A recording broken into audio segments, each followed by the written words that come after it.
यं सूरयः तेजो वारिमृदां यथा विनिमयो यत्र त्रिसर्गो मृषा धाम्ना स्वेन सदा निरस्तकुहकम् सत्यं परं धीमहि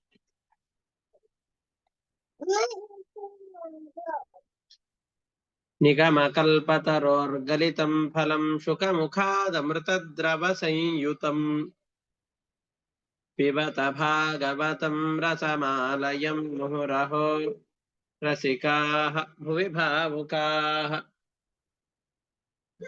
दारिद्र्यदुःखज्वरदाहितानां मायापिशाची परिमर्दितानां संसारसिन्धौ परिपातितानां क्षेमाय वै भागवतं प्रगर्जति साङ्केत्यं पारिहास्यं वा स्तोभं हेलनमेव वा वैकुण्ठनामग्रहणम् अशेषाघहरं विदुः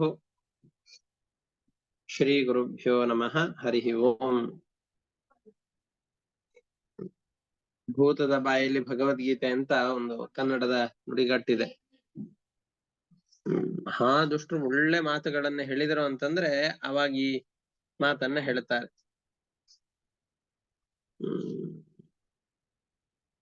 ಅಂಥ ಪ್ರಸಂಗ ಈಗ ನೋಡ್ತಾ ಇದ್ದೇವೆ.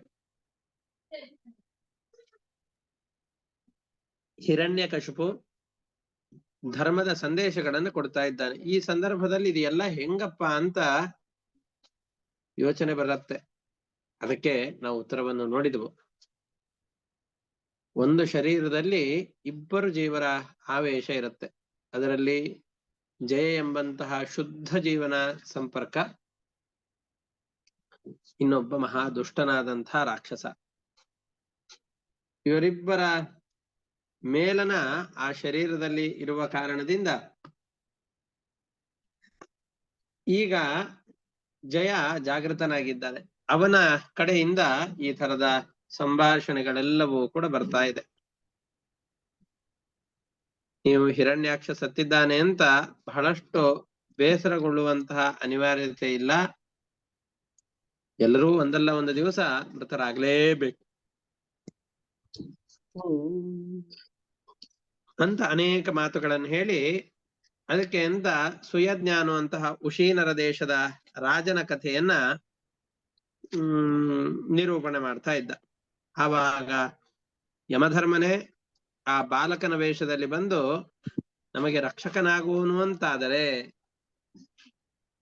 ಯಾರು ಗರ್ಭದಲ್ಲಿದ್ದಾಗ ಆ ಚಿಕ್ಕ ಮಗು ಬೆಳಿಲಿಕ್ಕೆ ಅಂತ ಸಹಕಾರಿಯಾಯಿದನೋ ಅಂತಹ ವ್ಯಕ್ತಿ ನಮಗೆ ರಕ್ಷಕನೇ ಹೊರತಾಗಿ ಈ ರಾಜ ಮತ್ತೊಬ್ಬ ಅವನು ಇವನು ಅಂತ ನಾವು ರಕ್ಷಕ ಅಂತ ಅಂದುಕೊಳ್ಬಾರ್ದು.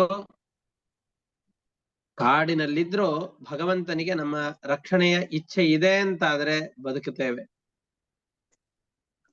ನಾಡಿನಲ್ಲಿದ್ರೋ ಭಗವಂತನಿಗೆ ನಮ್ಮನ್ನ ರಕ್ಷಿಸಬೇಕು ಅನ್ನುವ ಇಚ್ಛೆ ಇಲ್ಲ ಅಂತಾಯ್ತು ಅಂತಂದ್ರೆ ಎಂತಹ ಸ್ಥಳದಲ್ಲಿದ್ರೂ ಕೂಡ ನಮ್ಮನ್ನ ರಕ್ಷಣೆ ಮಾಡ್ಲಿಕ್ಕೆ ಯಾರಿಗೂ ಸಾಧ್ಯವಿಲ್ಲ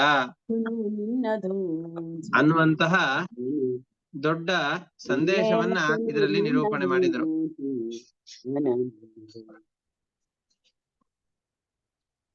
ಅದರ ನಂತರದಲ್ಲಿ ಮುಂದೆ ಏನಾಗ್ತಾ ಇದೆ ಅನ್ನೋದನ್ನ ಇಲ್ಲಿ ಹೇಳ್ತಾ ಇದ್ದಾರೆ.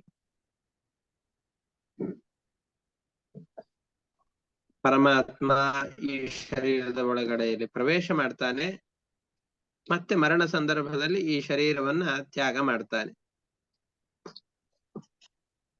ಎಲ್ಲವನ್ನ ತನ್ನ ಇಚ್ಛೆಗೆ ಅನುಗುಣವಾಗಿ ಮಾಡ್ತಾ ಇರ್ತಾನೆ ಹೊರತಾಗಿ ಸ್ವತಂತ್ರವಾಗಿ ಮಾಡುವಂತಹ ಸಾಮರ್ಥ್ಯ, ಯಾವುದನ್ನು ಸ್ವತಂತ್ರವಾಗಿ ಇನ್ನೊಬ್ಬರಿಗೆ ತಿಳಿಸಿಕೊಡುವ ಸಾಮರ್ಥ್ಯ ಇವನಿಗಿಲ್ಲ. ಆದ್ರೆ ಭ್ರಾಂತಿಯಿಂದ ಜನರೆಲ್ಲರೂ ಕೂಡ ತಾವೇ ಈ ವಿಷಯದಲ್ಲಿ ಸ್ವತಂತ್ರರು ಅಂತ ತಿಳಿದುಕೊಂಡಿರ್ತಾರೆ ಅಂತ ಹೇಳಿ ಈ ಸಂಸಾರ ಕ್ಲೇಶ ಅಜ್ಞಾನ ಇವೆಲ್ಲದಕ್ಕೂ ಕಾರಣವಾದಂತಹದ್ದು ಜೀವನ ಅಹಂಕಾರ ಬುದ್ಧಿ, ನಾವು ಮಾಡ್ತಾ ಇದ್ದೇವೆ ಅನ್ನುವಂತಹ ಜ್ಞಾನ. ಅದಕ್ಕೆ ಯಾವುದಕ್ಕೂ ನೀವು ದುಃಖಿಸುವ ಅವಶ್ಯಕತೆ ಇಲ್ಲ ಅಂತ ಹೇಳಿ ಹೇಳ್ತಾ ಇದ್ದಾರೆ. ಕೆಲವೊಂದಿಷ್ಟು ನಾವು ಬೇಡ ಅಂತ ಅಂದುಕೊಂಡು ನಾಶವಾಗಿ ಹೋಗತ್ತೆ. ಮನೆಯಲ್ಲಿ ತರಕಾರಿ ಅಂತ ತಂದಿರ್ತೇವೆ, 2-3 ದಿವಸ ಆಗತ್ತೆ, ಅಯ್ಯೋ ಕೊಳತು ಹೋಗ್ತಾ ಇದೆ ಅಂತ ಅಳತಾ ಕೂಡ್ಲಿಕ್ಕಾಗತ್ತೇನು? ಅದರ ಸ್ವಭಾವವೇ ಅದು. ಅದು ಎಷ್ಟೇ ನಾವು ಪೋಷಣೆ ಮಾಡಿದರೂ ಕೂಡ ಒಂದಲ್ಲ ಒಂದು ಸಂದರ್ಭದಲ್ಲಿ ಮತ್ತೆ ಅದು ನಾಶ ಆಗಲೇಬೇಕು. ಶಾಶ್ವತವಾಗಿ ನಿಲ್ಲುವಂತಹದ್ದಲ್ಲ ಅದು. ಈ ಶರೀರವು ಕೂಡ ಶಾಶ್ವತವಾದದ್ದಲ್ಲ, ಒಂದಿಷ್ಟು ಕಾಲ ಇರುತ್ತೆ. ಅಷ್ಟು ತರಕಾರಿ ಎಷ್ಟು ಬೇಗ ನಾಶವಾಗದೆ ಹೋದರೂ ಕೂಡ ನಾವೆಲ್ಲರೂ ಕೂಡ ಒಂದಲ್ಲ ಒಂದು ದಿವಸ ಈ ಭೂಮಿಯ ಋಣವನ್ನ ಬಿಟ್ಟು ಹೋಗುವವರೇ. ನಾವೆಲ್ಲ ಯಾರಿಗೋಸ್ಕರ ಅಳ್ತಾ ಇದ್ದೇವೋ ಹಾಗೆ ನಮಗೋಸ್ಕರ 4 ಜನ ಅಳೋ ಹಾಗೆ ನಾವು ಜನರನ್ನು ಬಿಟ್ಟು ಹೋಗ್ಬೇಕಷ್ಟೆ. ಹೊರತುಪಡಿಸಿ ಯಾರೂ ಕೂಡ ಈ ಭೂಮಿಯಲ್ಲಿ ಶಾಶ್ವತವಾಗಿ ಇರುವಂತಹವರಲ್ಲ ಅಂತ ಹೇಳ್ತಾ ಇದ್ದಾರೆ. ಲುಬ್ಧಕೋ ವಿಪಿನೆ ಕಶ್ಚಿತ್ ಪಕ್ಷಿಣಾಂ ನಿರ್ಮಿತೋಂತಕಃ ವಿತತ್ಯ ಜಾಲಂ ವಿದಧೆ ತತ್ರ ತತ್ರ ಪ್ರಲೋಭನಂ. ಅದಕ್ಕೆ ಅಂತ ಒಂದು ಕಥೆಯನ್ನ ಹೇಳಿಕ್ ಪ್ರಾರಂಭ ಮಾಡ್ತಾ ಇದ್ದಾರೆ. ಯಾರು? ಆ ಚಿಕ್ಕ ಬಾಲಕ ಇವರಿಗೆ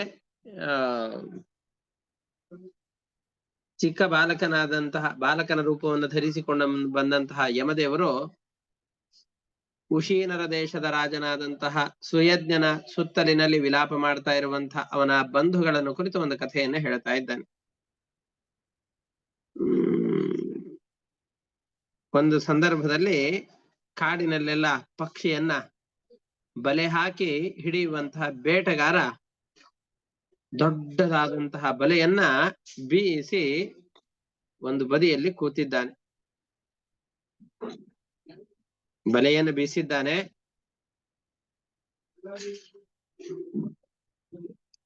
ಅಲ್ಲಲ್ಲಿ ಆಹಾರ ಪದಾರ್ಥಗಳನ್ನು ಹಾಕಿದ್ದಾರೆ. ಅಂದ್ರೆ ಆ ಆಹಾರ ಪದಾರ್ಥಗಳನ್ನು ನೋಡಿ ಆ ಪಕ್ಷಿಗಳೆಲ್ಲವೂ ಬಂದು ತಿನ್ನುವ ಸಂದರ್ಭದಲ್ಲಿ ಈ ಬಲೆಯಿಂದ ಅವುಗಳನ್ನ ಬಂಧಿಸಿ ಕರೆದುಕೊಂಡು ಹೋಗಿ ನನ್ನ ವ್ಯಾಪಾರವನ್ನ ಜೀವನವನ್ನು ಮಾಡೋಣ ಅನ್ನುವ ಉದ್ದೇಶ. ಪ್ರಲೋಭನೆಯನ್ನು ಕೊಡ್ತಾ ಇದ್ದಾನೆ. ಆ ಸಂದರ್ಭದಲ್ಲಿ ಗಂಡು ಹೆಣ್ಣು 2 ಮರಕುಟಿಕ ಪಕ್ಷಿಗಳು ಮರವನ್ನು ಕಟಕಟ ಅಂತ ಕಡಿದು ಅದರಲ್ಲಿ ರಂಧ್ರವನ್ನು ಮಾಡಿ ಅದರಲ್ಲಿ ಗೂಡನ್ನು ಕಟ್ಟಿಕೊಳ್ಳುವಂತಹ ಒಂದು ಪಕ್ಷಿ ವಿಶೇಷ, ಮರಕುಟಿಕ ಅಂತ ಒಂದು ಪಕ್ಷಿ. 2 ಪಕ್ಷಿಗಳು ಬರ್ತಾ ಇದೆ, ಸಂಚಾರ ಮಾಡ್ತಾ ಇವೆ ಅಲ್ಲಿ. ಅದರಲ್ಲಿ ಒಂದು ಹೆಣ್ಣು ಹಕ್ಕಿ ಇತ್ತು. ಇವನು ಈ ಜಾಲ ಹರಡಿದ್ದಾನೆ ಅಂತ ಅದು ಗೊತ್ತಿಲ್ಲ ಪಾಪ. ಅಲ್ಲಿ ಆಹಾರ ಕಾಣಿಸಿದೆ, ಆಕಾಶದಿಂದ ಬಂತು, ಓ ಅನಾಯಾಸವಾಗಿ ಆಹಾರ ಸಿಕ್ಕಿದೆ ಅಂತ ಅಂದುಕೊಂಡಿತು.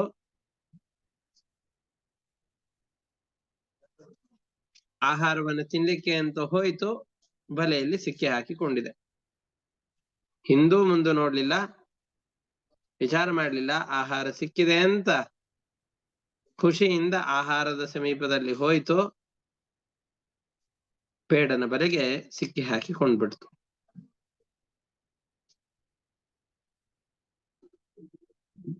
ಕಾಲದ ವಶದಿಂದ ಆ ಹೆಣ್ಣು ಹಕ್ಕಿ ಬಲೆಯಲ್ಲಿ ಸಿಕ್ಕಾಕೊಂಡಿದೆ. ಗಂಡು ಹಕ್ಕಿ ಅದರ ಜೊತೆಯಲ್ಲೇ ಇದೆ. ನೋಡಿ ಬಹಳ ದುಃಖ ಪಡ್ತಾ ಇದೆ. ತಾನು ಪಕ್ಕದಲ್ಲೇ ಇದ್ದಾನೆ,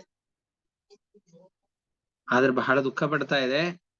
ಇದನ್ನು ನೋಡಿ ಅಯ್ಯೋ ಈ ಹಕ್ಕಿ ಎಲ್ಲ ಇಲ್ಲಿ ಸಿಕ್ಕಾಕೊಂಡ್ಬಿಟ್ಟಿದೆ, ಏನಿದು, ಎಂಥ ದೊಡ್ಡ ಆಪತ್ತು ಒದಗಿ ಬಂದಿದೆ ಅಂತ ಅಂದುಕೊಂಡ್ತದೆ.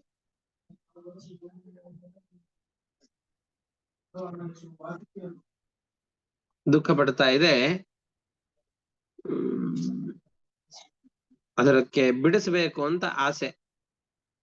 ವಾಪಸ್ ಅದನ್ನ ಬಲೆಯಿಂದ ಬಿಡಿಸಿ ಹೇಗಾದ್ರೂ ಮಾಡಿ ಕರೆದುಕೊಂಡು ಹೋಗ್ಬೇಕು ಅಂತ ಬಹಳ ಆಸೆ ಆಗಿದೆ. ಆದ್ರೆ ಆ ದೈನ್ಯ ಸ್ಥಿತಿಯಲ್ಲಿ ಎದುರುಗಡೆಯಲ್ಲಿ ಇದ್ದಾರೆ, ಅವರನ್ನು ಬಿಡಿಸುವ ಸಾಮರ್ಥ್ಯ ಈ ಹಕ್ಕಿಗೆ ಇಲ್ಲ. ಬಹಳ ಪ್ರೀತಿ ಇದೆ, ವ್ಯಾಕುಲವಾಗಿ ಗೋಳಾಡ್ತಾ ಇದೆ. ವಿಧಿಗೆ ಸ್ವಲ್ಪವೂ ಕೂಡ ಕರುಣೆ ಇಲ್ಲ. ಇಂತಹ ಬಹಳ ಸದ್ಗುಣಗಳ ಗಣಿಯಾದಂತಹ ನನ್ನ ಹೆಂಡತಿಯನ್ನ ಬೇಟೆಗಾರ ಬಲೆಯಲ್ಲಿ ಬೀಳುವ ಹಾಗೆ ಆ ವಿಧಿ ಮಾಡಿಬಿಟ್ಟಿದೆ. ಪಾಪ ನನ್ನ ಹೆಂಡತಿಯಾದ ಈ ಪಕ್ಷಿ ನಾನು ಹತ್ರ ಅಳ್ತಾ ಇತ್ತು, ನಕ್ರ ನಗತಾ ಇತ್ತು, ನನ್ನ ದುಃಖಕ್ಕೆ ಬಹಳ ಸ್ಪಂದಿಸ್ತಾ ಇತ್ತು.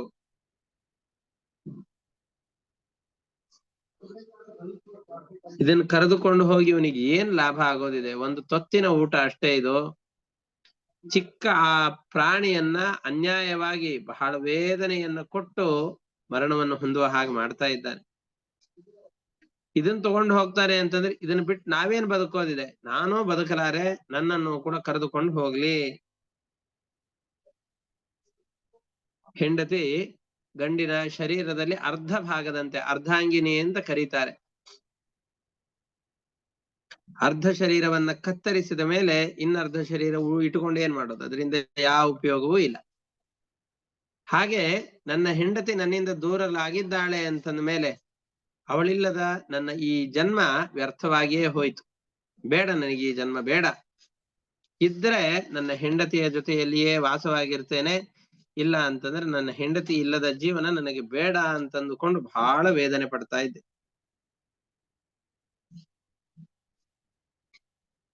ಯಾಕೆ ಅಂತಂದ್ರೆ ಇಡೀ ಮನೆಯ ಜವಾಬ್ದಾರಿಯನ್ನು ವಹಿಸಿಕೊಂಡವಳು ನನ್ನ ಹೆಂಡತಿ.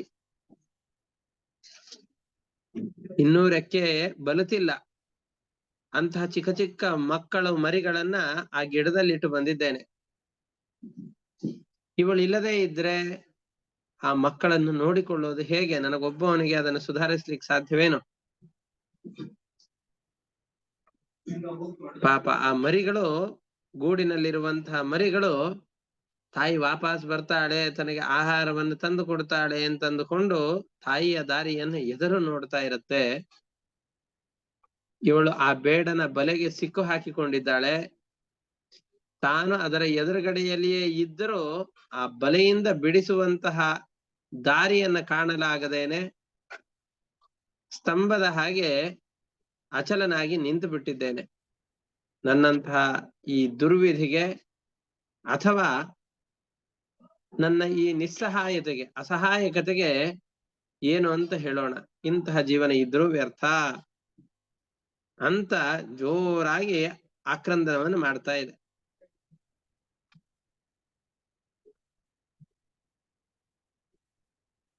ಆ ಸಂದರ್ಭದಲ್ಲಿ ಪ್ರಾಣಿಗಳ ಮಾತು ಬೇಡನಿಗೆ ಏನ್ ಅರ್ಥ ಆಗಬೇಕು? ಬೇಡ ಪಕ್ಕದಲ್ಲಿ ನಿಂತು ನೋಡ್ತಾ ಇದ್ದಾನೆ, ಇದ್ರ ಜೊತೆಯಲ್ಲಿ ಇನ್ನೊಂದು ಪಕ್ಷಿಯು ಸಿಕ್ತು ಅಂತ ಅಂದುಕೊಂಡ, ತನ್ನಲ್ಲಿರುವ ಬಾಣವನ್ನು ತೆಗೆದ, ಅದಕ್ಕೆ ಹೂಡಿ ಹೊಡೆದ.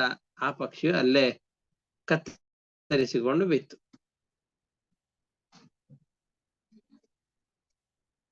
ಆ ಪಕ್ಷಿಯ ಎದುರುಗಡೆಯಲ್ಲಿ ವಿಲಾಪ ಮಾಡ್ತಾ ಇದ್ದಂತಹ ಈ ಗಂಡು ಪಕ್ಷಿಯು ಕೂಡ ತನ್ನ ಪ್ರಾಣವನ್ನು ತ್ಯಾಗ ಮಾಡಬೇಕಾಗಿ ಬಂತು. ನಿಮ್ಮೆಲ್ಲರ ಕಥೆಯು ಹಾಗೆ ಇದೆ ಅಂತ ಆ ಯಮನ ರೂಪದಲ್ಲಿದ್ದಂತಹ ಬಾಲಕ ಹೇಳ್ತಾ ಇದ್ದಾನೆ. ಹೇಗೆ? ಯಮದೇವರು ಕಾಲನಾಮಕನಾದ ಪರಮಾತ್ಮನ ಆದೇಶದಂತೆ ಎಲ್ಲ ಜೀವರಿಗೂ ಕೂಡ ಕರೆದುಕೊಂಡು ಹೋಗ್ಲಿಕ್ಕೆ ಅಂತ ಬಲೆಯನ್ನ ಹಾಕಿ, ಬಲೆಯನ್ನು ಬೀಸಿ, ಇವರ ಕಾಲ ಮುಗಿದ ತಕ್ಷಣದಲ್ಲಿ ಅವರಿಗೆ ಸ್ವಲ್ಪ ಆಹಾರ ಕೊಟ್ಟು ಎತ್ತಾಕೊಂಡು ಹೋಗ್ಬಿಡೋಣ, ಅವ್ರು ಈ ಬಲೆಯಲ್ಲಿ ಸಿಕ್ಕ ಹಾಕಿಕೊಳ್ತಾರೆ, ಅವರನ್ನು ತೆಗೆದುಕೊಂಡು ಹೋಗ್ಬಿಡೋಣ, ಎತ್ತಾಕೊಂಡು ಅವರನ್ನು ಎತ್ತಿಕೊಂಡು ನನ್ನ ಲೋಕಕ್ಕೆ ಕರೆದುಕೊಂಡು ಹೋಗಿ ಅವರ ಕರ್ಮಗಳಿಗೆ ಅನುಗುಣವಾದಂತಹ ಶಿಕ್ಷೆಯನ್ನು, ಫಲವನ್ನು ಕೊಡೋಣ ಅಂತ ಯಮದೇವರು ಕರೆದುಕೊಂಡು ಹೋಗ್ಬಿಡ್ತಾರೆ. ಅಲ್ಲಿ ಹೇಗೆ ಬಹಳ ವೇದನೆಯನ್ನ ಅನುಭವಿಸುವಂತಹ, ಬಹಳ ದುಃಖದಲ್ಲಿ ಆ ಬಂಧನಕ್ಕೆ ಯಾವುದೋ ಒಬ್ಬ ಜೀವ ಒಳಗಾಗ್ತಾನೆ. ಅವನ ಅಂತ್ಯಕಾಲ ಸಮೀಪಿಸಿದೆ ಅಂತಂದುಕೊಂಡು ಯಮನ ಪಾಶಕ್ಕೆ ಒಬ್ಬನು ಸಿಗುತ್ತಾನೆ. ಮರಣದ ಸಂದರ್ಭ ಸಮೀಪದಲ್ಲಿರತ್ತೆ. ಏನೇನೋ ರೋಗಗಳು, ರುಜಿನಗಳು, ಆಪತ್ತುಗಳು, ದುಃಖದ ಸಂದರ್ಭಗಳು ಏನೇನೋ ಆ ಜೀವನಿಗೆ ಒದಗಿ ಬರುತ್ತೆ. ಅಂತ್ಯಕಾಲದಲ್ಲಿ ಇಡೀ ಜೀವನದ ಎಲ್ಲ ಕಥಾನಕಗಳು ಕೂಡ ಕಣ್ಣಿನ ಎದುರುಗಡೆಯಲ್ಲಿ ಕಾಣ್ತಾ ಇರತ್ತೆ. ರೋಗಗಳು ಬಂದಿರತ್ತೆ, ಎದ್ರು ಕೂಡ್ಲಿಕ್ಕಾಗೋದಿಲ್ಲ, ಕೂದ್ರೆ ಎದ್ಲಿ ಏಳ್ಲಿಕ್ಕಾಗೋದಿಲ್ಲ, ಬಹಳ ವೇದನೆಯನ್ನ ಅನುಭವಿಸ್ತಾ ಇರ್ತಾರೆ. ಎದುರುಗಡೆಯಲ್ಲಿರುವಂತಹ ಅವನ ಸಂಬಂಧಿಗಳು ಅಂತ ಯಾರಿದ್ದಾರೋ ಅವ್ರಿಗೆಲ್ರಿಗೂ ಭಾವನೆ ಇರುತ್ತೆ, ಅಯ್ಯೋ ಇವನನ್ನು ಏನಾದ್ರೂ ಮಾಡಿ ರಕ್ಷಣೆ ಮಾಡ್ಬೇಕು, ಏನಾದ್ರೂ ಮಾಡಿ ರಕ್ಷಣೆ ಮಾಡ್ಬೇಕು, ಬಹಳ ದುಃಖ ಅನುಭವಿಸ್ತಾ ಇದ್ದಾನೆ, ಎಲ್ಲರಿಗೂ ಇವನನ್ನ ರಕ್ಷಣೆ ಮಾಡಬೇಕು ಅಂತಿರತ್ತೆ. ಆದ್ರೆ ಪ್ರಯತ್ನ ಪಡ್ತಾರೆ, ಅಯ್ಯೋ ನಮ್ ಕೈಯಿಂದ ಏನೂ ಮಾಡ್ಲಿಕ್ಕೆ ಆಗೋದಿಲ್ಲಲ್ಲ, ಏನೂ ಮಾಡ್ಲಿಕ್ಕೆ ಆಗೋದಿಲ್ಲ. ನಾವೆಲ್ಲ ಅನ್ಕೊಳ್ತೇವೆ ವಿಧಿಗೆ ಎಂಥ ಕಠೋರವಾದಂತ ವಿಧಿ ಇದು, ಎಷ್ಟು ಕೆಟ್ಟ ಕೆಲಸವನ್ನ ಮಾಡಿಬಿಟ್ಟಿದೆ ಈ ವಿಧಿ, ದೊಡ್ಡ ಅನರ್ಥವನ್ನೇ ಉಂಟು ಮಾಡಿತು. ಆ ವಿಧಿಗೆ ಕರುಣೆಯೇ ಇಲ್ಲ, ಬಹಳ ಕಠೋರವಾದಂತಹ ಮನಸ್ಥಿತಿಯುಳ್ಳಂತಹದ್ದು ಆ ವಿಧಿ. ನನಗೆ ಅತ್ಯಂತ ಆತ್ಮೀಯನಾದಂತಹ ವ್ಯಕ್ತಿಯನ್ನು ಕರೆದುಕೊಂಡು ಹೋಗ್ತಾ ಇದೆ, ಎಂತಹ ದುಃಖವನ್ನು ಕೊಟ್ಟಿದೆ. ಯಾರಿಗಾದ್ರೂ ಇಂತಹ ದೊಡ್ಡ ಅನರ್ಥವನ್ನು ಕೊಡ್ಲಿಕ್ಕೆ ಸಾಧ್ಯವ? ಎಷ್ಟೆಷ್ಟೋ ಚಿಕ್ಕ ಮಕ್ಕಳಿರ್ತಾರೆ, ಬರಬಾರದ ರೋಗಗಳೆಲ್ಲ ಬಂದ್ಬಿಟ್ಟಿರತ್ತೆ, ವಯಸ್ಸಾದಂತಹ ವ್ಯಕ್ತಿಗಳು ನರಳಾಡ್ತಾ ಇರ್ತಾರೆ, ಅವರೆಲ್ಲರನ್ನ ನಾವು ನೋಡ್ತಾ ಇರ್ತೇವೆ, ಎಷ್ಟು ಕಷ್ಟವನ್ನ ಅನುಭವಿಸ್ತಾ ಇರ್ತಾರೆ. ನೋಡಿದಾಗ ಅಯ್ಯೋ ಪಾಪ ಅಂತ ಎಲ್ಲರೂ ಕೂಡ ಅವರನ್ನು ನೋಡಿ ಮಮ್ಮಲ ಮರಗುವ ಹಾಗಾಗತ್ತೆ. ಪಾಪ ಇವರನ್ನ ರಕ್ಷಣೆ ಮಾಡ್ಬೇಕು, ಇವರಿಗೆ ಏನಾದ್ರೂ ಒಳ್ಳೇದು ಮಾಡ್ಬೇಕು ಅಂತ ನಾವೆಲ್ಲರೂ ಅಂದುಕೊಳ್ತೇವೆ. ಆದ್ರೆ ಗೊತ್ತಿದೆ ಏನೂ ಮಾಡ್ಲಿಕ್ಕೆ ಸಾಧ್ಯ ಇಲ್ಲ, ಸುಮ್ಮನೆ ಮೂಕ ಪ್ರೇಕ್ಷಕರಾಗಿ ನಿಂತಿರುತ್ತೇವೆ. ಇವ್ರು ಮಾಡಿದ್ರಿಂದ ಹೀಗಾಯ್ತು, ಅವ್ರು ಈ ತರ ಮಾಡಿದ್ರಿಂದ ಈ ರೀತಿ ಆಗಾಯ್ತು, ಇವರಿಂದ ಈ ತರ ಆಯ್ತು ಅಂತ ಮತ್ತೊಬ್ಬರ ಮೇಲೆ ನಾವು ಆ ತಪ್ಪಿನ ಭಾರವನ್ನ ಹಾಕ್ತಾ ಇರ್ತೇವೆ. ಇವನು ಸರಿ ಇದ್ದಿದ್ರೆ ಇವ್ರನ್ನ ಚೆನ್ನಾಗಿ ನೋಡ್ಕೊಳ್ಬಹುದಾಗಿತ್ತು, ಇವ್ರು ಈ ತರ ಆಗಿದ್ರೆ ಹೀಗಾಗ್ತಾ ಇತ್ತು, ಇವ್ರು ಈ ಪಥ್ಯವನ್ನು ಮಾಡಿದ್ರೆ ಹೀಗಿರ್ತಾ ಇದ್ರು ಅಂತ ಮತ್ತೊಂದು ಆರೋಪಗಳನ್ನ, ಹಿಂಗಿದ್ದಿದ್ರೆ ಚೆನ್ನಾಗಿರ್ತಿತ್ತು ಅಂತ ನಮ್ಮ ಆಲೋಚನೆಗಳನ್ನ ಇವ್ರ ಮೇಲೆ ಹೇರ್ತಾ ಇರ್ತೇವೆ. ಇನ್ನೊಬ್ಬರ ತಪ್ಪುಗಳನ್ನು ಎಣಿಸಿಕೊಂಡು ಜೀವನವನ್ನು ಕಳೀತಾ ಇರ್ತೇವೆ. ಆ ಸಂದರ್ಭದಲ್ಲಿಯೇ ಬೇಡ ಕಾಯ್ತಾ ಕೂತಂತಹ ಸಂದರ್ಭದಲ್ಲಿಯೇ ಅಯ್ಯೋ ಈ ವ್ಯಕ್ತಿ ಎಲ್ಲ ಇದ್ದಿದ್ರಿಂದ ನಾವೆಲ್ಲ ಬದುಕಿದ್ವಿ, ಇವನೇ ಇಲ್ಲ ಅಂತಂದ್ ಹೇಳಿದ್ರೆ ನಾವು ಬದುಕಿ ಏನು ವ್ಯರ್ಥ. ಮೃತರಾದ ವ್ಯಕ್ತಿಯ ಸುತ್ತಲಿನಲ್ಲೂ ಕೂಡ ವಿಲಾಪವನ್ನ ಆ ಪಕ್ಷಿ ಹೇಗ್ ಮಾಡಿತ್ತೋ ಅದೇ ರೀತಿಯಾಗಿ ಮನುಷ್ಯರು ಮಾಡ್ತಾರೆ, ಅದಕ್ಕಿಂತ ಮಿಗಿಲಾಗಿ ಮಾಡ್ತಾರೆ.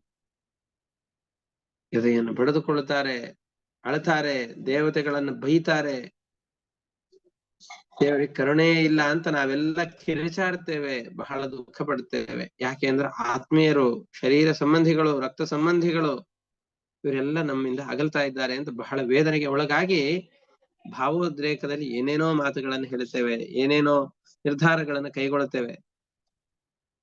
ಆದ್ರೆ ಬರೀ ಆ ವ್ಯಕ್ತಿಗೆ ಅಷ್ಟೇ ಬಲೆ ಬೀಸಿ ಕೂತಿದ್ದಲ್ಲ ಯಮದೇವರು ಅಂತ ನಮಗ್ ಗೊತ್ತಿಲ್ಲ, ನಮ್ಗೆಲ್ಲ ಬಲೆ ಬೀಸಿದ್ದಾರೆ. ನಾವು ಕೂಡ ಎಂದೋ ಒಂದು ದಿವಸ ಅವರು ಹಾಕಿದಂತಹ ಬಲೆಯಲ್ಲಿ ಗೊತ್ತಿದ್ದೋ ಗೊತ್ತಿಲ್ಲದೆಯೋ ಆ ಕಾಲನ ಚಕ್ರಕ್ಕೆ ಸಿಕ್ಕುಕೊಂಡು ಸಾಯುವವರೇ. ಹಾಗಾಗಿ ಬಹಳ ದುಃಖವನ್ನ ಅನುಭವಿಸಬೇಡಿ, ಈ ಮೃತರಾದಂತಹ ವ್ಯಕ್ತಿಗಳ ಬಗ್ಗೆ ಬಹಳ ಯೋಚನೆಯನ್ನು ಮಾಡಬೇಡಿ ಅಂತ ಹೇಳ್ತಾ ಇದ್ದಾರೆ. ಸಾ ಸಜ್ಜತ ಸಿಚಾತಂತ್ಯ ಮಹಿಷಿ ಕಾಲಯಂತ್ರಿತ ಕುಲಿಂಗಸ್ತಾಂ ತಥಾ ಪನ್ನಾಂ ನಿರೀಕ್ಷ ಭೃಷ ದುಃಖಿತಃ. ಕಾಲನ ವಶಕ್ಕೆ ಒಳಗಾಗಿ ಹೆಣ್ಣು ಹಕ್ಕಿ ಬಲಿಯಲ್ಲಿ ಸಿಕ್ಕಿ ಹಾಕಿಕೊಂಡು ಬಿಟ್ಟಿದೆ, ಗಂಡು ಹಕ್ಕಿ ಬಹಳ ದುಃಖ ಪಡ್ತಾ ಇದೆ. ಸ್ನೇಹಾದ ಕಲ್ಪ ಕೃಪಣಾಂ ಪರ್ಯದೇವಯದಾತುರಃ ಅಹೋ ಅಕರುಣೋ ದೇವಃ ಸ್ತ್ರೀಯ ಕೃಪಣಯ ವಿಭುಃ. ಬಹಳ ಸಾಧು ಸ್ವಭಾವದ ಪಕ್ಷಿ ಇದು, ಯಾರಿಗೂ ಜೀವನದಲ್ಲಿ ಇನ್ನೊಬ್ಬರಿಗೆ ಕೆಟ್ಟದನ್ನು ಮಾಡಿದ್ದಲ್ಲ ಇದು. ಅಂತಹ ಪಕ್ಷಿಯ ವಿಷಯದಲ್ಲಿ ಪರಮಾತ್ಮ ಬಹಳ ಕ್ರೂರವಾಗಿ ನಡೆದುಕೊಂಡು ಬಿಟ್ಟಿದ್ದಾನೆ ದೇವರು, ಅದನ್ನ ಬಲೆಗೆ ಬೀಳುವ ಹಾಗೆ ಮಾಡಿದ್ದಾನೆ. ಈ ಪಕ್ಷಿ ಗೊತ್ತಿಲ್ಲ ಅವನು ದೊಡ್ಡ ಬಲೆಯನ್ನು ಬೀಸಿದ್ದಾನೆ, ತಾನು ಆ ಬಲೆಯಲ್ಲಿ ಸಿಕ್ಕ ಹಾಕಿಕೊಳ್ಳಬಹುದು ಅಂತ ಗೊತ್ತಿಲ್ಲ. ಇನ್ನೊಬ್ಬರ ಬಲೆಯಲ್ಲಿ ಬಿದ್ದದ್ದನ್ನು ನೋಡಿ ಬಹಳ ವೇದನೆಗೊಳಗಾಗಿದೆ. ಯಾಕೆಂದ್ರೆ ತನಗಾತ್ಮೀಯರಾದವರು ಅಂತ. ಈಗ ಆ ಪಕ್ಷಿ ಬದಲು ಯಾವ್ದಾದ್ರು ಮಲವೋ ಜಿಂಕೆ ಅದ್ರೊಳಗಡೆ ಬಿದ್ದಿದ್ರೆ ಈ ಪಕ್ಷಿಗೆ ಯಾವ ವ್ಯತ್ಯಾಸವೂ ಆಗ್ತಾ ಇದ್ದಿದ್ದಿಲ್ಲ. ಅಥವಾ ತನ್ನ ಹೆಂಡತಿ ಅಲ್ಲದೇನೆ ಮತ್ತಿನ್ಯಾವುದೋ ಕಾಗೆಯೋ ಗಿಡುಗವೋ ಮತ್ತಿನ್ನು ಪಾರಿವಾಳವೋ ಇನ್ನೊಂದು ಅದ್ರೊಳಗಡೆ ಸಿಕ್ ಬಿದ್ದಿದ್ರೆ ಇದಕ್ಕೇನು ಅಯ್ಯೋ ಪಾಪ ಬಿದ್ದಿದೆ ಅಂತ ಅನ್ಕೊಳ್ತಾ ಇತ್ತು, ಹಾರ್ಕೊಂಡು ತಾನು ಹೋಗ್ಬಿಡ್ತಾ ಇತ್ತು. ಆದ್ರೆ ತನ್ನ ಹೆಂಡತಿ ಬಿದ್ದಿದೆ ಅನ್ನೋ ಕಾರಣದಿಂದ ತನ್ನ ಮಕ್ಕಳನ್ನು ನೋಡ್ಕೊಳ್ಳೋದು ಯಾರು, ನನ್ನ ಜೀವನ ಹೇಗೆ ಅಂತ ಅದರ ಫ್ಯೂಚರ್ ಪ್ಲಾನಿಂಗ್, ಅದರ ಮುಂದೆ ಏನಾಗತ್ತೋ ಅಂತ ಯೋಚನೆಗಳು. ಕೃಪಣಂ ಮಾನುಷೋಚಂತ್ಯ ದೀನಯ ಕಿಂ ಕರಿಷ್ಯತಿ ಕಾಮಂ ನಯತು ಮಾಂ ದೇವಃ ಕಿಮರ್ಧೇನಾತ್ಮನೋ ಹಿಮೆ. ನನ್ನ ಜೀವನದ ಅರ್ಧ ಭಾಗ ಇದು. ಇದನ್ನ ಬಿಟ್ಟು ಬದುಕಿದೆ ಅಂತಾದ್ರೆ ಅರ್ಧ ಶರೀರವನ್ನು ಕಳೆದುಕೊಂಡು ಅರ್ಧ ಶರೀರದಲ್ಲಿ ಬದುಕಿದ ಹಾಗೆ, ನನ್ನ ಜೀವನ ಅಪೂರ್ಣವಾಗತ್ತೆ. ಹಾಗಾಗಿ ಇದನ್ನು ಬಿಟ್ಟು ನಾನು ಬದುಕಲಾರೆ. ನನಗೆ ಬದುಕಿದ್ರೆ ಇದರ ಜೊತೆಯಲ್ಲಿ ಬದುಕಬೇಕು. ದೇವರೇ, ಅದನ್ನೊಂದನ್ನೇ ಯಾಕೆ ಕರ್ಕೊಳ್ತಾ ಇದೆಯಾ, ನನ್ನನ್ನು ಕರೆದುಕೊಂಡು ಬಿಡು ಅಂತ ಹೇಳಿದ್. ಆದ್ರೆ ಇದರದ್ದು ಕೂಡ ಅದೇ ಸಮಯ ಬಂದಿತ್ತು ಅಂತ ಅನ್ಸುತ್ತೆ. ಬೇಡ, ಇದಕ್ಕೆ ತಗೊಂಡ್ ಬಲೆಯನ್ನು ಹಾಕ್ದ. ಏವಂ ಕುಲಿಂಗಂ ವಿರುವಂತ ಮಾರಾತ್ರಿಯಾ ವಿಯೋಗಾತುರಮಶ್ರು ಕಂಠಂ ತದೈವ ತಂ ಶಾಕುನಿಕ ಶರೇಣ ವಿವ್ಯಾಧ ಕಾಲ ಪ್ರಹಿತೋ ನಿಲೇನಃ. ಕಾಲನ ಗಂಟೆ ಇದು ಕಟ್ಟಿ ಆಗಿದೆ. ಅದರಿಂದ ಇದರ ಅಂತ್ಯಕಾಲವು ಬಂದಿದೆ ಅಂತಂದುಕೊಂಡು ವ್ಯಾಧನ ಬಾಣಕ್ಕೆ ಇದು ಕೂಡ ತುತ್ತಾಗ್ತಾ ಇದೆ.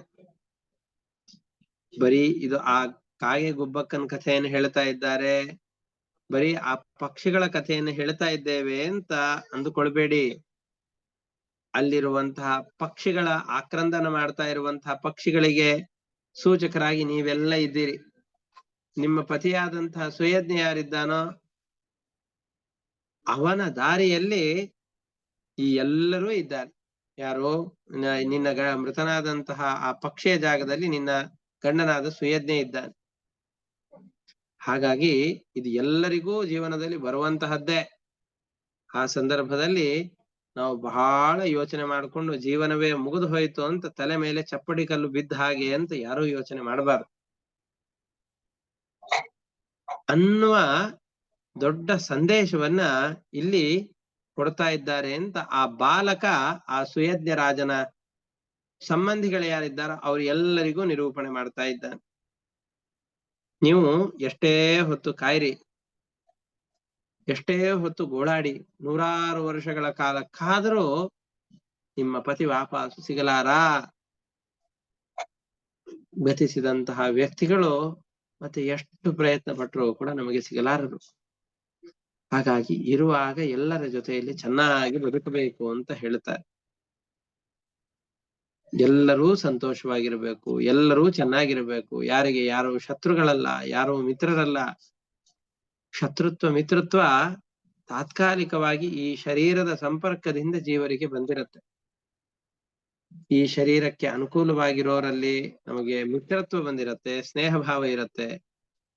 ಈ ಶರೀರಕ್ಕೆ, ನಮ್ಮ ಇಚ್ಛೆಗಳಿಗೆ, ನಮ್ಮ ಬಯಕೆಗಳಿಗೆ, ನಮ್ಮ ಜೀವನ ಕ್ರಮಕ್ಕೆ ಯಾರು ವಿರೋಧಿಗಳಾಗಿರ್ತಾರೋ ಅವರಲ್ಲಿ ದ್ವೇಷ ಭಾವನೆ ಬರುತ್ತೆ. ಒಟ್ಟಾರೆಯಾಗಿ ಯಾರು ನಮ್ಮ ಶರೀರಕ್ಕೆ ಅನುಕೂಲರೋ, ನಮ್ಮ ಇಚ್ಛೆಗೆ ಅನುಗುಣವಾಗಿ ಯಾರು ಇರ್ತಾರೋ ಅವರೆಲ್ಲರೂ ನಮಗೆ ಮಿತ್ರರಾಗಿರ್ತಾರೆ. ಇದಕ್ಕೆ ಪ್ರತಿಕೂಲರಾಗಿ ಯಾರು ಇದಕ್ಕೆ ವಿರುದ್ಧವಾದಂತಹ ಮನಸ್ಥಿತಿಯನ್ನು ಪಡೆದಿರ್ತಾರೋ ಅವರೆಲ್ಲರೂ ಕೂಡ ಶತ್ರುಗಳಾಗಿರ್ತಾರೆ. ಹಾಗಾಗಿ ನೀವ್ ಯಾರಲ್ಲೂ ಕೂಡ ಬಹಳ ದ್ವೇಷವನ್ನು ಮಾಡ್ಕೊಂಡು ಅದಕ್ಕೆ ಅಂತ ಗೋಳಾಡಬೇಡಿ. ಎಷ್ಟು ಗೋಳಾಡಿದ್ರು ಕೂಡ ಈ ಗೋಳಾಟ ಮುಗಿಯುವಂತಹದ್ದಲ್ಲ. ನಿಮ್ಮ ಪತಿಯನ್ನು ವಾಪಸ್ ಪಡಿಲಿಕ್ಕೆ ಆಗೋದಿಲ್ಲ ಅಂತ ಹೇಳಿ ಅವರನ್ನ ಸಮಾಧಾನ ಮಾಡ್ತಾ ಇದ್ದಾರೆ. ಈ ರೀತಿಯಾಗಿ ಯಮಧರ್ಮ ಅಲ್ಲಿರುವ ಎಲ್ಲ ಪತ್ನಿಯರನ್ನ ಸಮಾಧಾನ ಮಾಡಿದ ಕಥೆಯನ್ನ ಹಿರಣ್ಯಕಶಿಪು, ಹಿರಣ್ಯಾಕ್ಷನ ಹೆಂಡತಿ, ಮಕ್ಕಳು, ತನ್ನ ತಾಯಿಯಾದಂಥ ದಿತಿದೇವಿ ಇವರೆಲ್ಲರಿಗೂ ಕೂಡ ಕೇಳಿ ಅವರನ್ನ ಸಮಾಧಾನ ಮಾಡ್ತಾ ಇದ್ದಾರೆ. ಏವಂ ಯೂಯಮಪಶ್ಯಂತ್ಯಃ ಆತ್ಮಾಪಾಯಂ ಅಬುದ್ಧಯಃ ನೈನಂ ಪ್ರಾಪ್ಸ್ಯತ ಶೋಚಂತ್ಯಃ ಪತಿಂ ವರ್ಷಶತೈರಪಿ.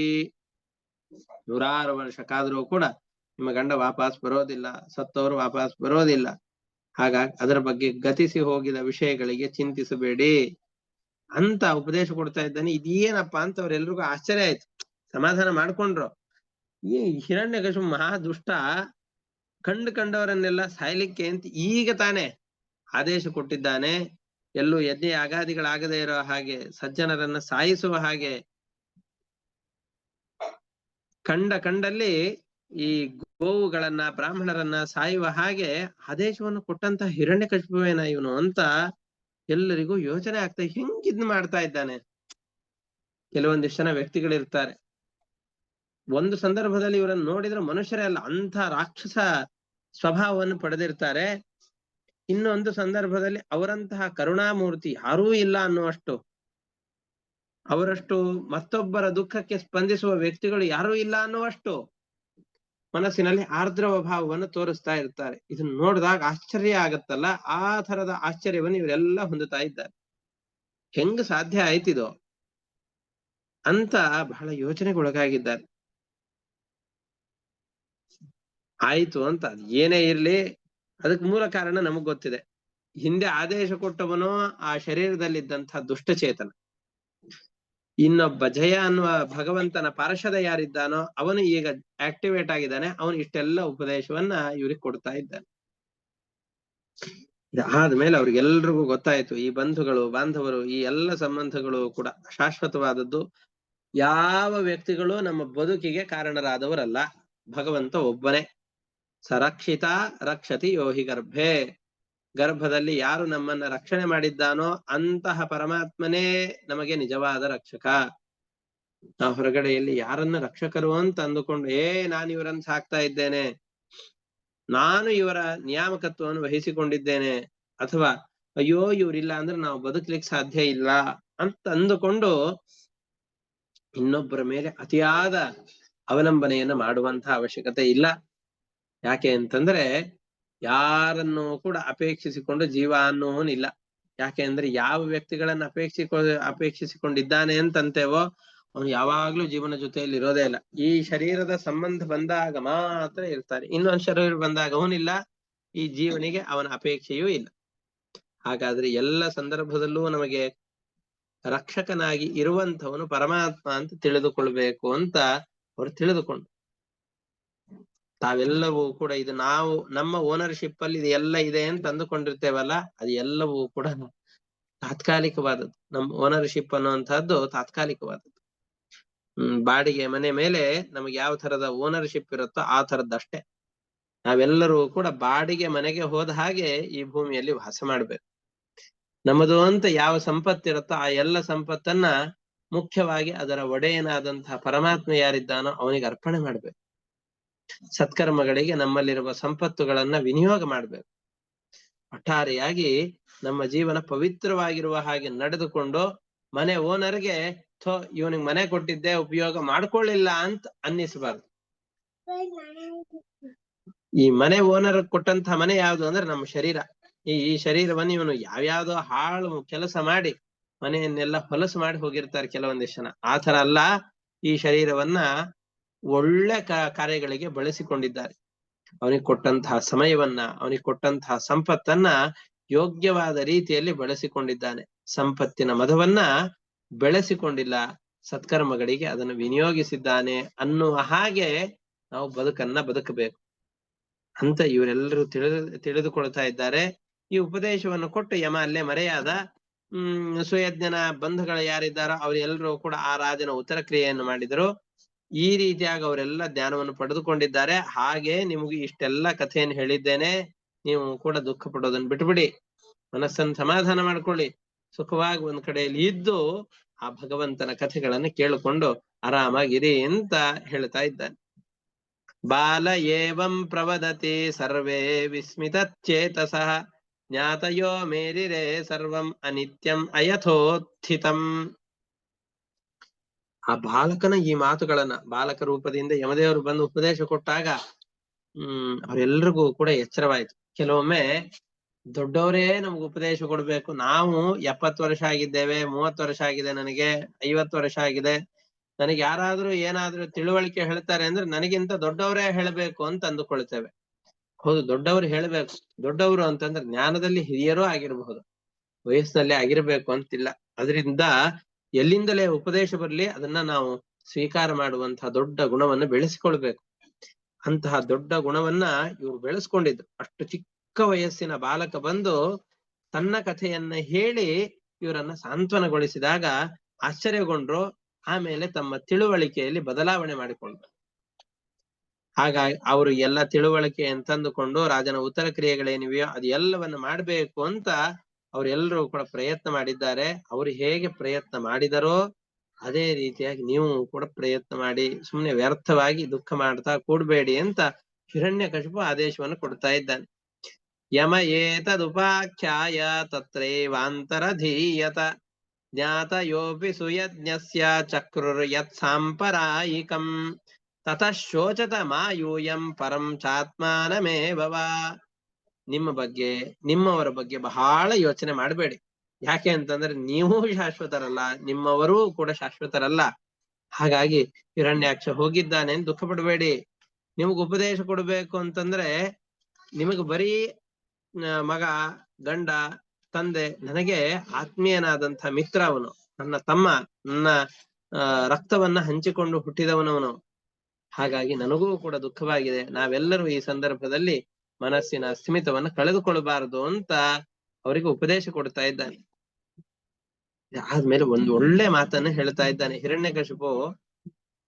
ಇಂಥ ಮಾತುಗಳು ಹೇಗೆ ಬರ್ಲಿಕ್ಕೆ ಸಾಧ್ಯ ಅಂತ ಅನ್ನಿಸಿಬಿಡತ್ತೆ. ಈ ಎರಡು ಜೀವರ ಆವೇಶ ಅವನಲ್ಲಿ ಇದೆ ಎನ್ನುವಂತಹ ಅರಿವು ನಮ್ಮಲ್ಲಿ ಇಲ್ಲ ಅಂತಾದ್ರೆ ಇಂತಹ ದುಷ್ಟನ ಬಾಯಿಂದ ಇಂಥ ಮಾತುಗಳ, ಅಥವಾ ಇಂತಹ ವ್ಯಕ್ತಿ ಮುಂದೆ ಪ್ರಹ್ಲಾದನಿಗೆ ಅಷ್ಟು ಚಿತ್ರಹಿಂಸೆಯನ್ನು ಕೊಡ್ತಾನ, ಜನರಿಗೆಲ್ಲ ಇಷ್ಟ ಹಿಂಸೆಯನ್ನು ಕೊಡ್ತಾನ ಅಂತ ನಂಬಲಿಕ್ಕೆ ಅಸಾಧ್ಯವಾಗುವಂತಹ ಮಾತುಗಳಿದು. ಒಳ್ಳೆ ತತ್ವೋಪದೇಶ. ಅವನು ಹೇಳ್ತಾ ಇದ್ದಾನೆ, ಕ ಆತ್ಮ ಕಃ ಪರೋ ವಾತ್ರ ಸ್ವೀಯ ಪಾರಖ್ಯ ಏವ ಚ ಸ್ವಪರಾಭಿನಿವೇಶೇನ ವಿನಾ ಜ್ಞಾನೇನ ದೇಹಿನಃ. ನಮಗೆಲ್ಲ ಈ ಶರೀರವನ್ನ ತಾವೇ ಅಂತ ಅಂದುಕೊಂಡು ಬಿಡ್ತೇವೆ. ಈ ಶರೀರ ಬೇರೆ ಅಲ್ಲ, ನಾನು ಬೇರೆ ಅಲ್ಲ. ಶರೀರಕ್ಕೆ ಯಾರಾದ್ರೂ ಸ್ವಲ್ಪ ಅಹಿತದ ಕಾರ್ಯಗಳನ್ನು ಮಾಡಿದ್ರು ಅಂತಂದ್ರೆ ಅದರಿಂದ ಬಹಳ ಕ್ಲೇಶಕ್ಕೆ ಒಳಗಾಗ್ತೇವೆ, ಅದರಿಂದ ಬಹಳ ದುಃಖವನ್ನು ಅನುಭವಿಸ್ತೇವೆ. ಅಯ್ಯೋ ಇವ್ರು ಯಾಕೆ ಈ ತರ ಮಾಡಿದ್ರು, ಇವ್ರ ಸಂಪರ್ಕವನ್ನು ಇಟ್ಕೊಂಡಿದ್ದಕ್ಕೆ ಇಷ್ಟೆಲ್ಲ ದೊಡ್ಡ ಅನರ್ಥ ಆಯ್ತು, ಬೇಡವೇ ಬೇಡ, ಇವ್ರ ಜೊತೆಗೆ ಇರೋದು ಬೇಡ ಅಂತ ಅಂದುಕೊಂಡು ಅವ್ರ ಮೇಲೆ ಶತ್ರುತ್ವವನ್ನು ಸಾಧನೆ ಮಾಡ್ತೇವೆ. ಕೆಲವೊಂದಿಷ್ಟು ಜನರಲ್ಲಿ ಆತ್ಮೀಯ ಭಾವನೆಯನ್ನು ಬೆಳೆಸ್ಕೊಳ್ತೇವೆ. ಆದ್ರೆ ಸ್ವಲ್ಪ ವಿಚಾರ ಮಾಡಿ ನೋಡಿದರೆ ಯಾರೂ ಕೂಡ ನಮಗೆ ಮಿತ್ರರಲ್ಲ, ಯಾರೂ ಪರ್ಮನೆಂಟ್ ಆಗಿ ಶತ್ರುಗಳಲ್ಲ. ನಾವು ಸುಮ್ಮನೆ ಭಾರತ ಅಥವಾ ಬೇರೆ ದೇಶಗಳ ಸಂಪರ್ಕವನ್ನೇ ನೋಡಿದರೆ ಯಾವ ಭಾರತದ ಅತ್ಯಂತ ಬದ್ಧ ದ್ವೇಷಿ ಅಂತ ಕರೆಸಿಕೊಂಡಿದೆಯೋ ಪಾಕಿಸ್ತಾನ ಒಂದು 70-80 ವರ್ಷಕ್ಕಿಂತ ಮುಂಚೆ ಭಾರತದ ಅವಿಭಾಜ್ಯ ಅಂಗವಾಗಿತ್ತು. ನಾವೆಲ್ಲ ಎಷ್ಟು ಯೋಚನೆ ಮಾಡ್ತೇವೆ, ಅಯ್ಯೋ ಅವರಿಂದ ಇಷ್ಟ ಆಕ್ರಮಣ ಆಯ್ತು, ಇಷ್ಟ ಆಕ್ರಮಣ ಆಯ್ತು ಅಂತ. ಅದು 70-80 ವರ್ಷದ ಮುಂಚೆ ಭಾರತದ ಅವಿಭಾಜ್ಯವಾದ ಅಂಗ ಅದು. ಶತ್ರು ಅನ್ನುವಂತಹ ಕಲ್ಪನೆಯೇ ಇರ್ಲಿಲ್ಲ. ಒಂದಿಬ್ರು ಅಣ್ಣ ತಮ್ಮಂದ್ರು ನೋಡ್ಬೇಕು, ಹೊಡೆದಾಡ್ಕೊಂಡು ಇನ್ನೇ ಸಾಯೋ ತರ ಹೊಡೆದಾಡ್ಕೊಂಡಿರ್ತಾರೆ, ಆಮೇಲೆ ಒಟ್ಟಿಗೆ ಆಗಿ ಹೋಗ್ಬಿಟ್ಟಿರ್ತಾರೆ. ಅಥವಾ ಭೀಮಾರ್ಜುನರ ಹಾಗೆ, ರಾಮ ಲಕ್ಷ್ಮಣರ ಹಾಗೆ ಇದ್ದಂಥವರು ಬದ್ಧ ದ್ವೇಷಿಗಳಾಗಿ ಬದಲಾಗಿ ಬಿಡ್ತಾರೆ. ಯಾಕೆ? ಕೆಲವೊಂದಿಷ್ಟು ಜನ ನಮ್ಮೆಲ್ಲರಲ್ಲೂ ಕೂಡ ಸಂಬಂಧಿಗಳಲ್ಲಿ ತುಂಬಾ ಆತ್ಮೀಯ ಭಾವನೆ ಇದ್ದಂಥವರು ಯಾವುದೋ ಒಂದು ಕ್ಷುಲ್ಲಕ ಕಾರಣಗಳಿಂದ ದ್ವೇಷಿಗಳಾಗಿ ಬದಲಾಗಿ ಹೋಗಿಬಿಡ್ತಾರೆ. ನಾವೆಲ್ಲ ಯೋಚನೆ ಮಾಡ್ಬೇಕು, ಇಂತಹ ದ್ವೇಷವನ್ನ ಸಾಧಿಸುವ ಅನಿವಾರ್ಯತೆ ಇದೆಯೇ? ಎಲ್ಲರ ಜೊತೆಯಲ್ಲಿ ನಾವು ಚೆನ್ನಾಗಿದ್ರೆ ಸಾಕು. ಅಂದ್ರೆ ಈ ಕೆಲವೊಂದಿಷ್ಟು ಜನರನ್ನ ಅಜಾತ ಶತ್ರುಗಳು ಅಂತ ಕರೀತಾರೆ. ಧರ್ಮರಾಜನನ್ನ ಅಜಾತ ಶತ್ರು ಅಂತ ಕರೀತಾ ಇದ್ರು. ಅಟಲ್ ಬಿಹಾರಿ ವಾಜಪೇಯಿ ಅವರನ್ನ ಅಜಾತ ಶತ್ರು ಅಂತ ಕರೀತಾರೆ. ಅವ್ರಿಗೆ ಶತ್ರುಗಳಿರ್ಲಿಲ್ವಾ? ಬೇಕಾದ ದುರ್ಯೋಧನ ಅವರಿಗೆ ಶತ್ರು, ಧರ್ಮರಾಜನಿಗೆ ಬೇಕಾದಷ್ಟು ಜನ ಅವರಿಗೆ ಶತ್ರುಗಳಿದ್ರು. ಎಲ್ರೂ ದುರ್ಯೋಧನ ಧರ್ಮರಾಜನನ್ನ ಹೊಡಿಬೇಕು ಅಂತ 11 ಅಕ್ಷೋಹಿಣಿ ಸೈನ್ಯ ನಿಂತಿತ್ತು. ಹಾಗಾದ್ರೆ ಅವರೆಲ್ಲ ಶತ್ರುಗಳಲ್ವಾ? ಇವನು ಅಜಾತ ಶತ್ರು ಹೇಗೆ? ಶತ್ರುಗಳಿಲ್ಲದವನು. ತಾನು ಯಾರನ್ನೋ ಶತ್ರು ಅಂತ ಪರಿಗಣಿಸಿರ್ಲಿಲ್ಲ ಅಷ್ಟೇ. ನಮ್ಮನ್ನ ಬೇಕಾದಷ್ಟು ಜನ ದ್ವೇಷಿಸಲಿ, ಆದ್ರೆ ಇನ್ನೊಬ್ಬರನ್ನ ದ್ವೇಷಿಸಿ ನಮ್ಮ ಮನಸ್ಸನ್ನು ಹಾಳಿ ಮಾಡಿಕೊಳ್ಬಾರ್ದು. ಯಾರೂ ಶರೀರಕ್ಕೆ ಶತ್ರುಗಳಿಲ್ಲ, ಮಿತ್ರರೂ ಇಲ್ಲ. ದೊಡ್ಡ ಶತ್ರು ಮಿತ್ರ ಯಾರು ಅಂತಂದ್ರೆ ನಮ್ಮ ಮನಸ್ಸು. ಹತೋಟಿಯಲ್ಲಿರುವಂತಹ ಮನಸ್ಸು ನಮಗೆ ಅತ್ಯಂತ ಆತ್ಮೀಯನಾದ ಮಿತ್ರನಾದ್ರೆ, ಮನಸ್ಸು ಹತೋಟಿಯನ್ನ ಕಳೆದುಕೊಂಡಿತು ಅಂತಂದ್ರೆ ಪರಮ ದೊಡ್ಡ ಶತ್ರು, ಪರಮ ಶತ್ರು ಆಗಿ ಹೋಗಿಬಿಡತ್ತೆ. ಈ ಮನಸ್ಸು ಹೇಗೆ ಅಂತಂದ್ರೆ ಹ್ಯಾಂಡಲ್ ಇದ್ದ ಹಾಗೆ, ಗಾಡಿಯಲ್ಲಿರುವ ಹ್ಯಾಂಡಲ್ ಎಲ್ಲ ಇಂಜಿನ್ ಇವೆಲ್ಲ ಚೆನ್ನಾಗಿದೆ, ಹ್ಯಾಂಡಲ್ ಒಂದ್ ಕಂಟ್ರೋಲ್ ಅಲ್ಲಿ ಇಲ್ಲ ಅಂತಂದ್ ಹೇಳಿದ್ರೆ ಬಸ್ ಮುಗುಚಿಕೊಂಡು ಎಲ್ಲೋ ಒಂದ್ ಕಡೆಯಲ್ಲಿ ಗದ್ದೆಯಲ್ಲಿ ಹೋಗಿ ಬೀಳೋದಷ್ಟೇ. ಹ್ಯಾಂಡಲ್ ಚೆನ್ನಾಗಿದೆ, ಎಲ್ಲ ಇಂಜಿನ್ ಪಾರ್ಟ್ಗಳು ಚೆನ್ನಾಗಿದೆ ಅಂತಂದ್ರೆ ಬಸ್ ಸುಗಮವಾಗಿ ಹೋಗಿ ತನ್ನ ದಾರಿಯನ್ನು ಮುಟ್ಟಿಕೊಂಡು ಬಿಡತ್ತೆ. ಹಾಗೆ ನಮ್ಮ ಜೀವನದಲ್ಲಿ ದೊಡ್ಡ ಹ್ಯಾಂಡಲ್ ತರ ಇರೋದು ಯಾವ್ದು ಅಂತಂದ್ ಹೇಳಿದ್ರೆ ನಮ್ಮ ಮನಸ್ಸು. ಆ ಮನಸ್ಸನ್ನ ಹತೋಟಿಯಲ್ಲಿ ಇಟ್ಟುಕೊಂಡಿದ್ವು ಅಂತಾದ್ರೆ ಸುಖವಾದ ಜೀವನವನ್ನು ನಡೆಸಬಹುದು. ಮನಸ್ಸೊಂದು ತನ್ನ ಹತೋಟಿಯನ್ನು ಕಳೆದುಕೊಂಡಿತು ಅಂತಂದ್ರೆ ದೊಡ್ಡ ಅನರ್ಥ ಇದೆ.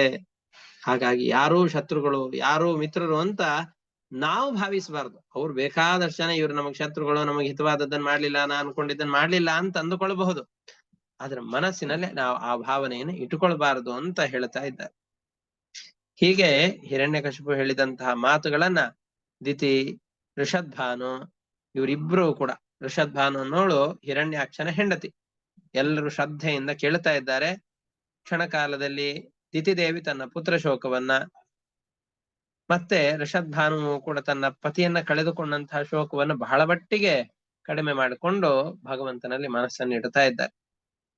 ಇಲ್ಲಿ ಹೇಳಿದ ತತ್ವಗಳನ್ನು ಕೇಳಿ ಬಹಳ ಸುಲಭ, ಹೇಳೋದು ಬಹಳ ಸುಲಭ, ನಾಲಿಗೆ ಇದೆ, ಸುಲಭವಾಗಿ ಹೊರಳಾಡತ್ತೆ, ಬೇಕಾದಷ್ಟು ಉಪದೇಶಗಳನ್ನು ಕೊಡಬಹುದು. ಆದರೆ ಜೀವನದಲ್ಲಿ ಸ್ವಲ್ಪ ಮಟ್ಟಿಗೆ ರೂಢಿಸಿಕೊಳ್ಳೋದು ಬಹಳ ಕಷ್ಟ, ಸ್ವಲ್ಪ ಮಟ್ಟಿಗೂ ಅದನ್ನ ರೂಢಿಸಿಕೊಳ್ಳೋದು ಬಹಳ ಕಷ್ಟ.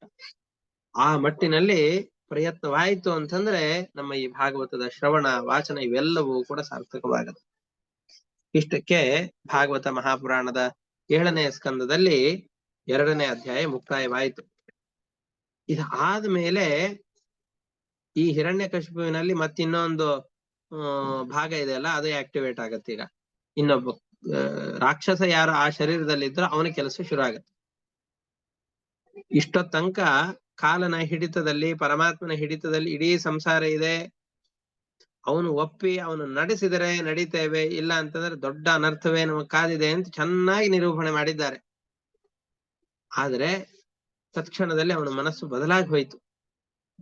ತಾನು ಯಾರಿಂದಲೂ ಕೂಡ ಸೋಲ್ಬಾರ್ದು, ಅಜೇಯನಾಗ್ಬೇಕು ಅಂತ ಅಂದುಕೊಂಡ, ಅಮರನಾಗಬೇಕು ಅಂತ ಅನ್ಕೊಂಡ. ನೋಡಿ, ಅವನು ಹೇಳಿದ್ದು ಇವತ್ತಲ್ಲ ನಾಳೆ ಅಲ್ಲ, ಒಂದಲ್ಲ ಒಂದು ದಿವಸ ನಮಗ ಮರಣ ಬಂದೇ ಬರುತ್ತೆ. ಆತ್ಮಾಪಾಯಂ ಅಬುದ್ಧಯ, ನಾವು ಬಯಸಿದ್ರು ಬಯಸದೇ ಇದ್ರು ಒಂದಲ್ಲ ಒಂದು ದಿವಸ ಮರಣ ಬರುವಂತಹದ್ದೇ ಅಂತ ಈಗ ತಾನೇ ಗಂಟೆಗಟ್ಲೆ ಅವ್ರೆಲ್ಲರನ್ನು ಕೂಡಿಸ್ಕೊಂಡು ಉಪದೇಶ ಕೊಟ್ಟಿದ್ದಾನೆ. ಇಲ್ಲಿ ಬಂದು ನನಗೆ ಯಾರೂ ಪ್ರತಿದ್ವಂದ್ವಿಗಳು ಇರಬಾರದು, ನನಗೆ ಶತ್ರುಗಳು ಯಾರೂ ಇರಬಾರದು, ಶತ್ರುಗಳು ಯಾರೂ ಇರಬಾರದು ಅಷ್ಟೇ ಅಲ್ಲ, ನನಗೆ ಎಂದಿಗೂ ಮರಣವೇ ಬರಬಾರದು, ಸಾವೇ ಬರಬಾರದು ಅನ್ನುವಂತಹ ದುಷ್ಟವಾದ ಆಲೋಚನೆಯನ್ನು ಮಾಡ್ತಾ ಇದ್ದಾನೆ.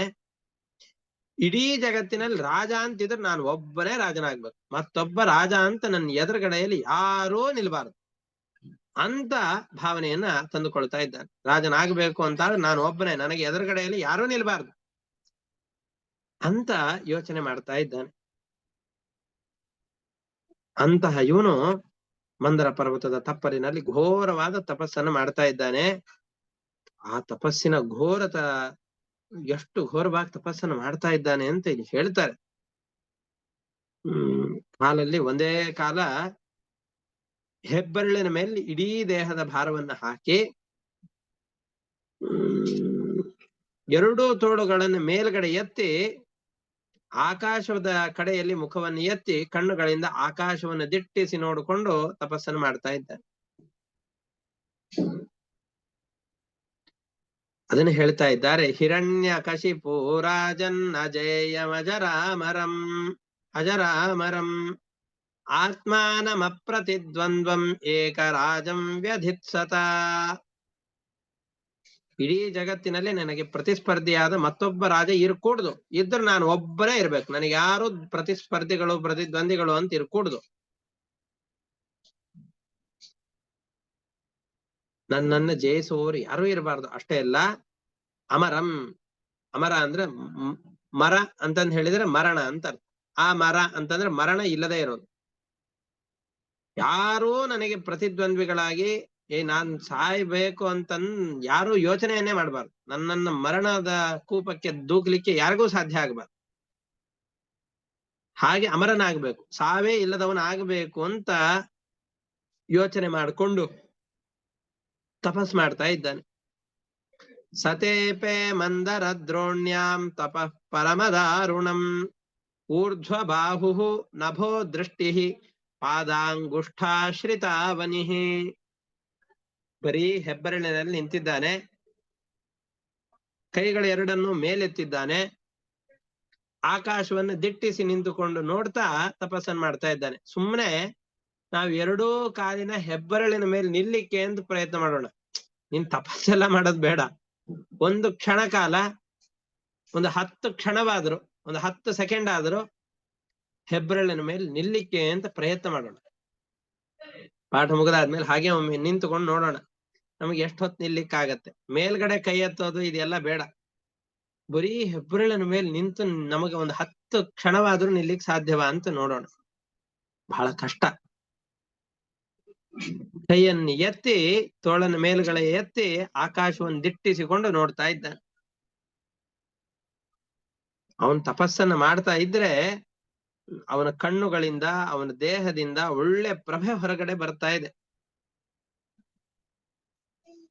ಅವನು ಎಚ್ಚರ ಇದ್ದ ಅಂತ ಅಂದುಕೊಂಡು ಅವನಿಂದ ಬಹಳ ಅನರ್ಥವಾಗ್ತಾ ಇದೆ ಅಂತ ಅಂದುಕೊಂಡು ದೇವತೆಗಳೆಲ್ಲ ಪ್ರಜೆಗಳಿಗೆ ಸಾಂತ್ವನವನ್ನು ಹೇಳಿಕ್ಕೋಸ್ಕರ ಅಂತ ಭೂಲೋಕಕ್ಕೆ ಬಂದಿದ್ದಾರೆ ಅಂತ ಹಿಂದೆ ನೋಡಿದ್ವು. ಭೂಲೋಕಕ್ಕೆ ಬಂದು ಅದೃಶ್ಯರಾಗಿ ನಿಂತುಕೊಂಡು ನಿಮಗೆಲ್ಲ ಬಹಳ ಅಪಾಯ ಆಗ್ತಾ ಇದೆ, ಯೋಚನೆ ಮಾಡಬೇಡಿ, ಒಂದಲ್ಲ ಒಂದು ಒಳ್ಳೆ ಕಾಲ ಬರುತ್ತೆ, ನಿಮಗೆ ರಕ್ಷಣೆ ಮಾಡ್ತಾನೆ ದೇವರು ಅಂತ ಹೇಳಿಕ್ಕೆ ಅಂತ ದೇವತೆಗಳೆಲ್ಲ ಭೂಲೋಕಕ್ಕೆ ಬಂದಿದ್ರು. ಈಗ ಅವ್ನು ತಪಸ್ಸಿಗೆ ಕೂತ್ನಲ್ಲ, ಅವನಿಂದ ತೊಂದರೆ ಇಲ್ಲ ಅಂತ ಗೊತ್ತಾಯ್ತು. ಈ ತಪಸ್ ಮಾಡ್ತಾ ಇದ್ದಾನೆ, ಏನ್ ತಪಸ್ ಮಾಡ್ತಾನೆ, ಸ್ವಲ್ಪ ತಪಸ್ ಮಾಡ್ತಾನೆ, ಹೋದ್ರಾಯ್ತು ಬಿಡು ಅಂತ ಅನ್ಕೊಂಡು ಅವನಿಂದ ತೊಂದರೆ ಇಲ್ಲದೆ ಇದ್ದದ್ದನ್ನು ತಿಳಿದುಕೊಂಡು ದೇವತೆಗಳೆಲ್ಲ ವಾಪಸ್ಸು ತಮ್ಮ ಲೋಕಗಳಿಗೆ ಹೋಗಿ ಸೇರ್ತಾ ಇದ್ದಾರೆ. ಅದನ್ನ ಹೇಳ್ತಾ ಇದ್ದಾರೆ. ಜಟಾ ದೀಧಿತಿ ಭೀರೇಜೆ ಸಂವರ್ತಾರ್ಕ ಇವಾಂಶುಭಿ. ಪ್ರಳಯ ಕಾಲದ ಬೆಂಕಿ ಅವನ ಜಟೆಯಿಂದ, ದೇಹದಿಂದ, ಕಣ್ಣುಗಳಿಂದ ಬರ್ತಾ ಇದೆ ಅಂತ ಕಾಣಿಸ್ತಾ ಇದೆ. ತಸ್ಮಿನ್ ತಪಸ್ತಪ್ಯಮಾನೆ ದೇವಾಸ್ಥಾನಾನಿ ಭೇದಿರೆ. ತಪಸ್ಸಿ ಕೂತಾಗ ಭೂಲೋಕದಲ್ಲಿ ಅವನಿಂದ ತೊಂದರೆ ಇಲ್ಲ ಅಂತ ಅಂದುಕೊಂಡು ದೇವತೆಗಳೆಲ್ಲ ತಮ್ಮ ತಮ್ಮ ಲೋಕಗಳಿಗೆ ಹೋಗ್ತಾ ಇದ್ದಾರೆ. ಆದ್ಮೇಲೆ ಈ ತಪಸ್ಸಿನ ಪ್ರಭೆಗೆ ಅವರೆಲ್ಲ ಲೋಕಗಳು ಸುಟ್ಟು ಹೋಗ್ತಾ ಇದೆ ಅಂತ. ಕೆಳಗಡೆಯಲ್ಲಿ ಚೆನ್ನಾಗಿ ಬೆಂಕಿ ಹಾಕಿ ಮೇಲ್ಗಡೆ ಪಾತ್ರೆ ಇಟ್ರೆ ಪಾತ್ರೆ ಒಳಗಡೆ ಇರುವಂತಹ ವಸ್ತುಗಳೆಲ್ಲ ಕುದ್ದು ಹೋಗತ್ತಲ್ಲ, ಆ ರೀತಿಯಾಗಿ ಮೇಲ್ಗಡೆ ಇರುವ ಸ್ವರ್ಗಾದಿ ಲೋಕಗಳೆಲ್ಲ ಇವನ ತಪಸ್ಸಿನ ಶಾಖಕ್ಕೆ, ಬೇಗೆಗೆ ಬೆಂದು ಹೋಗ್ತಾ ಇದೆ. ಅವರೆಲ್ಲ ಬಂದು ಪರಮಾತ್ಮನ ಪ್ರಾರ್ಥನೆಯನ್ನು ಮಾಡ್ತಾ ಇದ್ದಾರೆ. ಆ ಪ್ರಾರ್ಥನೆ ಏನು, ಇವರೆಲ್ಲ ಎಷ್ಟು ದುಃಖ ಪಡ್ತಾ ಇದ್ದಾರೆ, ಈ ಎಲ್ಲ ವಿಷಯಗಳನ್ನ ಮತ್ತೆ ಮುಂದಿನ ಪಾಠದಲ್ಲಿ ನೋಡೋಣ ಅಂತ ಹೇಳ್ತಾ ಇವತ್ತಿನ ಪಾಠವನ್ನ ಇಷ್ಟಕ್ಕೆ ಮುಕ್ತಾಯ ಮಾಡ್ತಾ ಇದ್ದೇನೆ. ಹರಯೇ ನಮಃ. ಶ್ರೀಕೃಷ್ಣ ಅರ್ಪಣಮಸ್ತು. ಅನೇನ ಭಾವಿ ಯತ್ ಪುಣ್ಯಂ ತೇನ ಪ್ರೀಣಾತು ಕೇಶವಃ. ಶ್ರೀಕೃಷ್ಣ ಅರ್ಪಣಮಸ್ತು. ಹರಯೇ ನಮಃ.